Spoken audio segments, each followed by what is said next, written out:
आज मैं एक्सप्लेन करने वाली हूँ मुंजा मूवी को।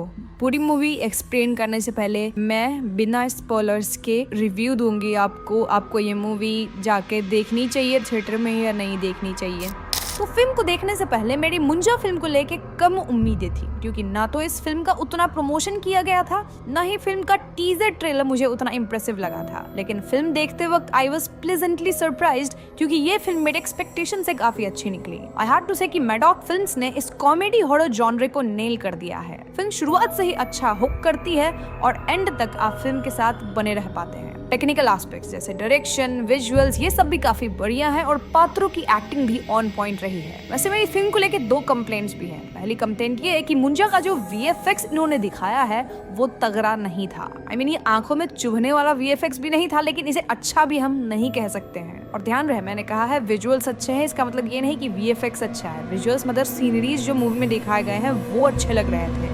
वीएफएक्स जो मुंजा का किया गया है उसे मैं अप्रिशिएट नहीं कर पाऊंगा। नाउ दूसरी कंप्लेंट ये है कि कहने को तो ये फिल्म मैडॉक सुपरनैचुरल यूनिवर्स का एक हिस्सा है, लेकिन हर फिल्म की तरह कनेक्शन के नाम पे हमें बस एक पोस्ट क्रेडिट सीन दिखाया जाता है। अब तक इस यूनिवर्स की चारों फिल्म की कहानियां आपस में मिल ही नहीं पाई हैं, जो कि मेरे हिसाब से अब तक हो जानी चाहिए थी। ओवरऑल मुंजा एक ऐसी फिल्म है जिसे आप थिएटर में देख लोगे तो भी नहीं पछताओगे, नहीं देखोगे तो भी कुछ बड़ा मिस नहीं करोगे। तो हाँ, टाइम है, पैसा है तो जाके देख लो थिएटर में, वरना छोड़ भी सकते हो। तो यहीं पे स्पॉइलर फ्री रिव्यू खत्म होता है। कहानी की शुरुआत 1952 में होती है, जब कोंकण गांव में गोटिया नाम का एक बच्चा होता है जिसको मुन्नी नाम की लड़की बहुत पसंद थी। अब मुन्नी उससे 7 साल बड़ी थी और मुन्नी की शादी भी एक जगह फिक्स हो गई थी। अब मुन्नी की जिससे शादी फिक्स हुई थी, गोटिया उसको जहर देके मारने की कोशिश किया था, लेकिन फॉर्चुनेटली वो बच गया। ऐसे में गोटिया की माँ उसे छड़ी से मार के डांटती है कि तेरी शादी मुन्नी से नहीं हो सकती, लेकिन गोटिया मान ही नहीं रहा था। ऐसे में गोटिया को पकड़ के उसका मुंडन कर दिया जाता है। वहीं उसके सामने ही मुन्नी की शादी भी दूसरे इंसान से होती है। अब यहाँ मैं क्लियर कर दूं कि गोटिया का उपनयन या जनेऊ हुआ था, जो कि मुंडन से अलग होता है। इसे हम थ्रेड सेरेमनी भी कहते हैं। वैसे कई जगह इस सेरेमनी को मुंडन कह के ही रेफर किया जाता है। तो हाँ, इस वीडियो के थ्रू आउट भी मैं मुंडन ही बोलूंगा, लेकिन अब समझ जाना मैं उपनयन की बात कर रहा हूँ। खैर, मुन्नी की शादी हो जाने के बाद भी गोटिया नहीं मानता और वो अपनी बहन के साथ चतुकवाड़ी जाने लगता है। चतुकवाड़ी इस गांव के पास ही एक ऐसी जगह थी जहां जाने से सभी लोग डरते थे, लेकिन गोटिया अपनी बहन को मना कर अपने साथ वहां लेके जाता है। क्यों? क्योंकि गोटिया वहां एक पेड़ के पास काला जादू करके मुन्नी को अपना बनाने के फिराक में था। हद तो तब हो जाती है जब हम समझ पाते हैं कि इस काले जादू को संपन्न करने के लिए गोटिया को एक बलि भी देनी होगी, और वो अपनी बहन को ही मारने की कोशिश करता है। इस धक्का मुक्की में गोटिया का सर पेड़ पे लग जाता है, जिससे वो काफी चोटिल होता है। अब जब तक गोटिया की बहन अपनी माँ को और गाँव वालों को बुलाकर लाती, गोटिया वहीं पेड़ के पास अपने प्राण त्याग देता है। ऐसे में गोटिया का अंतिम संस्कार वगैरह होता है और पंडित लोग उसके रिमेन्स को उसी काले जादू वाले पेड़ के पास छिड़कते हैं, मतलब दफनाते हैं, और फिर पेड़ पे धागा बांध के गोटिया को वहीं कैद करते हैं। दरअसल जब भी किसी का मुंडन होता है और अगर वो बालक मुंडन के 10 दिन के अंदर मारा जाए तो वो ब्रह्म राक्षस या फिर मुंजा बन जाता है। मुंजा काफी खतरनाक होते हैं और इसलिए गोटिया को इस पेड़ के साथ ही अटैच करके कैद कर दिया गया था, ताकि वो किसी को परेशान ना कर सके। अब यहाँ से कहानी प्रेजेंट में पुणे शहर पे आती है, जहाँ हम बिट्टू से मिल पाते हैं, जो कि बहुत डरपोक है। बिट्टू और उसकी माँ पम्मी मिल के सैलून चलाते हैं और इनके फैमिली में बिट्टू की दादी भी है, जो कि उसे बहुत प्यार करती है। बिट्टू को बाहर जाके हेयर डिजाइनिंग वगैरह सीखना है और इसके लिए उसे स्कॉलरशिप भी मिल चुकी है, लेकिन बिट्टू की माँ पम्मी उसे बाहर भेजना ही नहीं चाहती। अब बिट्टू के पिता इस दुनिया में नहीं है, लेकिन कोई बिट्टू को बताता ही नहीं कि उसके पिता कैसे मारे गए थे। बिट्टू का एक दोस्त भी है जो कि खुद को स्पीलबर्ग बुलाता है और वो वीडियो एडिटिंग, ब्रांड के लिए कैमरा से शूटिंग वगैरह और ऐसे ही क्रिएटिव काम करता है। नाउ बिट्टू की एक चाइल्डहुड फ्रेंड भी है जिसका नाम बेला है, जिससे बिट्टू को प्यार है, लेकिन बेला बिट्टू को गन्ना वाला फ्रेंड जोन कर चुकी है और बिट्टू के अंदर इतनी हिम्मत नहीं है कि वो बेला को बोल सके कि वो उसे प्यार करता है।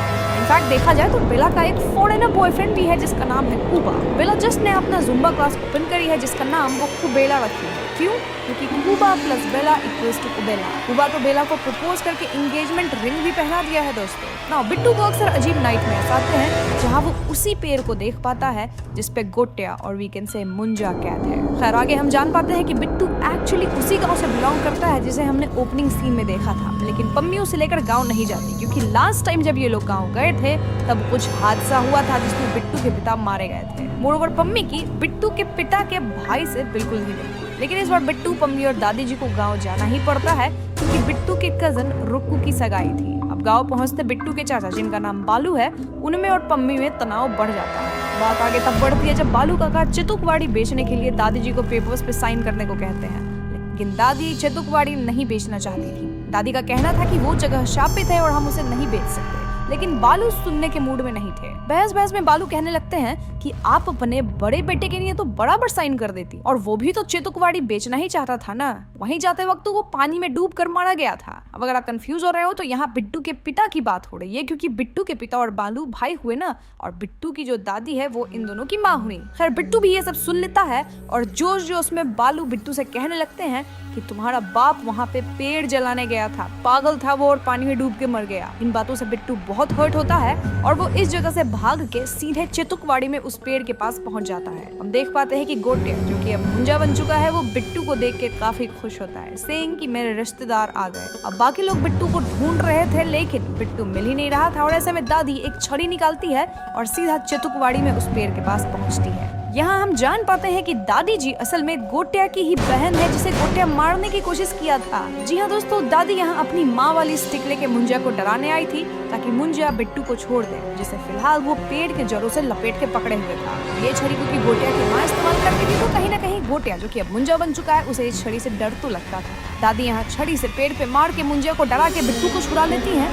लेकिन बिट्टू के निकलने से पहले मुंजा अपने पंजे का निशान बिट्टू के पीठ पे छोड़ देता है। अब दादी और बिट्टू चितुकवाड़ी से बाहर आते हैं और इन्हें लगता है कि इनका मुंजा से पीछा छूट गया है, लेकिन दोस्तों मुंजा अब आजाद हो चुका था और वो यहाँ दादी की गर्दन मोड़ के उन्हें मार गिराता है। ये सब देख बिट्टू बेहोश हो जाता है और जब उसकी आंख अस्पताल में खुलती है तो उसे रियलाइज होता है कि उसकी दादी वाकई में अब नहीं रही। बालू काका तो बिट्टू पे ही अपनी माँ की मौत का ब्लेम डालते हैं, साथ ही वो कहते हैं कि इस मौत की वजह से मेरी बेटी की जो सगाई थी वो भी पोस्टपोन हो गई। अब इतना ब्लेम तो कोई सुन नहीं पाता और ऐसे में बिट्टू और उसकी माँ पम्मी वापस पुणे की ओर निकल जाते हैं। अब बस में बिट्टू रियलाइज करता है कि मुंजा उसके साथ आ गया था और मुंजा को सिर्फ ब्लड रिलेटिव्स ही देख सकते हैं, इसीलिए बस में सिर्फ बिट्टू से देख पा रहा था। मुंजा बिट्टू को काफी परेशान करने लग गया था। इनफैक्ट पुणे पहुंच के तो वो बिट्टू को मारता पीटता भी है। मुंजा को अब भी मुन्नी चाहिए थी और वो बिट्टू से मुन्नी को ढूंढने के लिए मुंजा सूर्यास्त तो होते ही आ जाता और सूर्योदय होते ही चला जाता, यानी पूरी रात बिट्टू मुंजा के प्रकोप से परेशान रहने लगा था। अब पम्मी को लग रहा था कि बिट्टू इतनी बुरी हालत में इसीलिए है क्योंकि वो दादी जी के जाने के गम में है, और पम्मी तो ये भी सोचने लग गई थी कि कहीं बिट्टू ड्रग्स वगैरह तो नहीं कर रहा। अब बिट्टू ये मुंजा वाली बात अपने दोस्त स्पीलबर्ग को बताता है एंड एज यूजुअल स्पीलबर्ग पहले तो भरोसा नहीं करता, लेकिन शाम ढलते मुंजा स्पीलबर्ग को भी पीट देता है जिससे उसे भरोसा हो जाता है। अब हालांकि स्पीलबर्ग मुंजा को देख नहीं सकता था, लेकिन सुन और एहसास जरूर कर पा रहा था। और हाँ, मुंजा जब भी आता बिट्टू के पीठ पर वो हाथ का निशान जगमगा जाता और इससे बिट्टू को पीठ पे दर्द भी होती थी। स्पीलबर्ग और बिट्टू प्लान करते हैं कि वो लोग मुंजा के लिए सचमुच मुन्नी को खोजेंगे और इसके लिए बिट्टू अपनी कजन रुक्कू को गांव में मुन्नी की इन्फो निकालने कहता है। वैसे एक साइड इन्फो मैं आपको दे दूं कि स्पीलबर्ग को रुक्कू पे बड़ा वाला क्रश है। खैर रुक्कू यहाँ गांव में जुगाड़ करके मुन्नी की एक पुरानी फोटो भेजती है और मुन्नी की शक्ल हूबहू बेला और उसकी माँ जैसी थी। इस मिंट की बेला की जो ग्रैनी है वही मुन्नी है और ऐसे में बिट्टू और स्पीलबर्ग उस रात मुंजा को मुन्नी तक पहुंचाते हैं। अब मुंजा देखता है कि मुन्नी तो बहुत बूढ़ी हो चुकी है और ऐसे में मुंजा कहता है कि अब उसे शादी करनी है, लेकिन मुन्नी से नहीं बेला से। जी हाँ दोस्तों, ये सुन के स्पीलबर्ग और बिट्टू की हालत खराब हो जाती है और यहीं पे इंटरवल होता है। ना इंटरवल के बाद हम स्पीलबर्ग और बिट्टू को दिन के वक्त किसी एल्विस करीम प्रभाकर नामक पादरी के पास जाते देखते हैं जो कि सुपरनैचुरल में एक्सपर्ट था। प्रभाकर की हरकतों को देख के क्लियर था कि वो ढोंगी इंसान है, लेकिन जब प्रभाकर बिट्टू के पीठ पे पंजे का निशान देखता है वो सीधा मुंजा चिल्लाता है। दिस प्रूव कि प्रभाकर भले फ्रॉड हो लेकिन उसे मुंजा के बारे में काफी कुछ पता है। इनफैक्ट प्रभाकर कहता है कि इससे पहले वो 4 मुंजा के ठिकाने लगा चुका है। प्रभाकर बताता है कि जब कोई बालक अपने मुंडन के 10 दिन के अंदर मर जाए तो वो ब्रह्म राक्षस और वीकेंड से मुंजा बन जाता है। मुंजा सिर्फ अपने खून के रिश्तेदारों को ही दिखता है और उसे अपनी जिंदगी की अतृप्त इच्छा पूरी करनी होती है। यूजुअली उसकी इच्छा शादी करने की ही होती है और इसलिए जब वो अपने पेड़ से आजाद हो जाता है तो वो अपने किसी खून के रिश्तेदार को होस्टेज बना लेता है, जैसे यहाँ वो बिट्टू को बनाया है। प्रभाकर जी बताते हैं कि शास्त्रीय नियम के हिसाब से शादी करने के लिए मुंजा को फिजिकल फॉर्म लेना पड़ेगा और इसके लिए उसे बकरी के अंदर जाना पड़ता है। अब वो बकरी के अंदर जाएगा कैसे? वेल, मुंजा के किसी ब्लड रिलेटिव के खून से बकरी के ऊपर एक खास निशान बनाना होगा जिससे मुंजा बकरी में चला जाएगा। वो बकरी के बॉडी में जाके लड़की से शादी करेगा, देन लड़की की बलि देगा ताकि लड़की और मुंजा दोनों भूत बन के हमेशा साथ रहे। अब मुंजा को रोकने का टेक्निक ये है कि जब वो बकरी के अंदर जाएगा ना तब शादी करने से पहले बकरी को ही मार हटा लो, जिससे मुंजा भी खत्म हो जाएगा। हालांकि मुंजा ये बात किसी को बताता नहीं, लेकिन प्रभाकर जी को सब पता था, वो सारे राज खोल दिए थे। अब ये सुनते बिट्टू और स्पीलबर्ग प्लान करते हैं कि कैसे वो लोग बेला को लेके गाँव जाए, और इसके लिए वो बेला के पास जाते हैं। उससे कहते हैं कि हम एक गाँव में शूट करेंगे फॉर योर जुम्बा क्लास। ये सुनते बेला मान जाती है। बेला, पम्मी, बेला की जुम्बा वाले कुछ मॉडल्स, प्रभाकर जी, स्पीलबर्ग और बिट्टू गाँव पहुंचते हैं। यहाँ गाँव में ये लोग बालू काका के घर पे ही रहने वाले थे। कैसे? वेल, दादी अपनी यहाँ वाली संपत्ति रुक्कू के नाम करी थी और रुक्कू इन सबको अपने घर पे रुकने के लिए अलाउ करती है। तो गांव में शूटिंग वगैरह शुरू हो जाती है और इसी दौरान बेला बताती है कि वो कूबा से ब्रेकअप करना चाहती है। वैसे इसके ठीक बाद कूबा भी गांव में आ जाता है और बेला वापस उसके साथ हैंग आउट करने लगती है। अब उस शाम कूबा बेला के करीब आ रहा था और अब तक मुंजा आ चुका था, और ऐसे में मुंजा कूबा को बुरी तरह मारता है, इतना कि कूबा के दोनों गुलाब जामुन ही खत्म हो जाते हैं, if you know what I mean. अब मुंजा को रुक्कू भी देख लेती है क्योंकि वो भी ब्लड रिलेटिव थी, और मुंजा कहता है कि मेरी बेला से शादी करवा, वरना रुक्कू को मैं नहीं छोड़ूंगा, उसके बाल भी छिल दूंगा। ऐसे में बिट्टू, रुक्कू और स्पीलबर्ग मिलके बेला को कोकोनट वाटर की जगह दारू पिला देते हैं, जिससे बेला हो जाती है टल्ली। देन वो लोग एक बकरी उठाते हैं और फिर बेला को बकरी के साथ लेके चितुकवाड़ी पहुंचते हैं। वहाँ बिट्टू अपने खून से बकरी पे वो सिंबल बनाता है, जिससे बकरी के अंदर मुंजा चला जाता है। अब प्लान के मुताबिक ये लोग बकरी को मारने जाते हैं, लेकिन टल्ली बेला बकरी को बचा लेती है, जिसके बाद मुंजा बेला में ही इंटर कर जाता है। वहीं बेला की आत्मा बकरी के अंदर चली गई। फिर क्या था,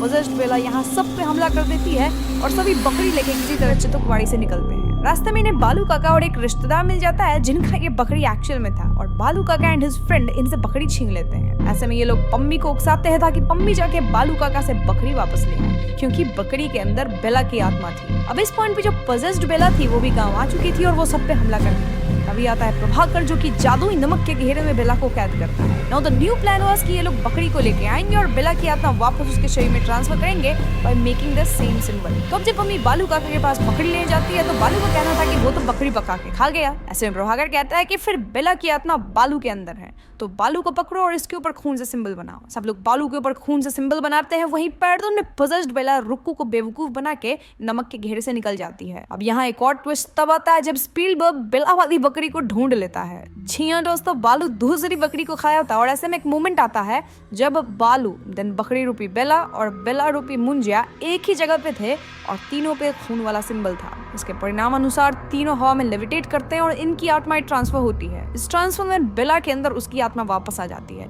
यानी बेला तो ठीक हो गई, लेकिन बालू काका के अंदर अब मुंजिया था। बस फिर क्या था, पोजेस्ड बालू सब पे हमला कर देते हैं और बिट्टू ऑलमोस्ट होप खो चुका था। तभी वहाँ उसकी दादी की आत्मा उसे मोटिवेट करती है और ऐसे में बालू बीच पे वही स्टिक उठाता है जिससे गोटिया की माँ उसे मारती थी, और इस स्टिक को लेके बिट्टू चितुकवाड़ी पहुंचता है। वहाँ पोजेस्ड बालू बेला को मार नहीं वाला था कि बिट्टू बालू रूपी मुंजिया पे स्टिक से हमला कर देता है। यहाँ इनके बीच काफी हाथापाई होती है, लेकिन स्मार्ट बिट्टू बालू को स्टिक से मार के बैक पे ऐसे कट करता है कि वही सिंबल क्रिएट होता है। देन वो अपने खून से पेड़ पे भी सेम सिंबल बना देता है, जिससे मुंजिया की आत्मा वापस से पेड़ में खिंच जाती है। बालू अब अपने होश में थे और वो फौरन वहां से भागते हैं। ना पेड़ में जाने के बाद भी मुंजिया पेड़ की जड़ें और टहनियों से बिट्टू और बेला को दबोच लिया था, लेकिन बेला यहाँ मुंजिया पे जलने वाली लिक्विड फेंक के उसमें आग लगा देती है। इससे शायद मुंजिया खत्म हो गया हो। अगर आप ऐसा सोच रहे हैं तो गलत है। वैसे ये दोनों बच गए थे और दोनों एक दूसरे को हग भी करते हैं। तो यहाँ से सीन कट होके कुछ वीक्स बाद का आता है जब बिट्टू, बेला और सभी लोग पुणे वापस आ चुके हैं। यहाँ बिट्टू फाइनली हिम्मत करके बेला से आई लव यू कह देता है,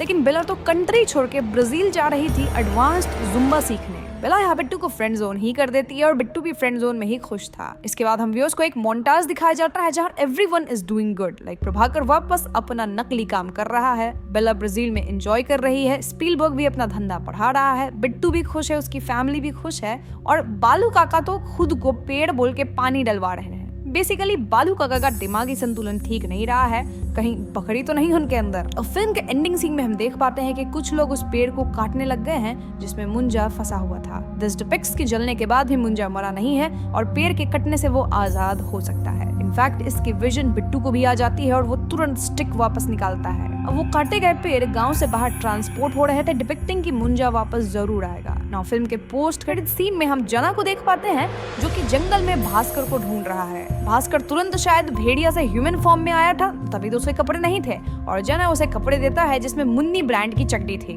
वहीं मुंजा कहता है मुन्नी, और यहीं पे फिल्म खत्म हो जाती है। तो दोस्तों ये थी मुंजा फिल्म की कहानी। बस आज की वीडियो में इतना ही। वीडियो पसंद आई हो तो इसे लाइक और शेयर करें, साथ ही चैनल पे नए हैं तो हमें सब्सक्राइब भी कीजिएगा, क्योंकि हम अपने चैनल पे ऐसे वीडियोस लाते रहते हैं।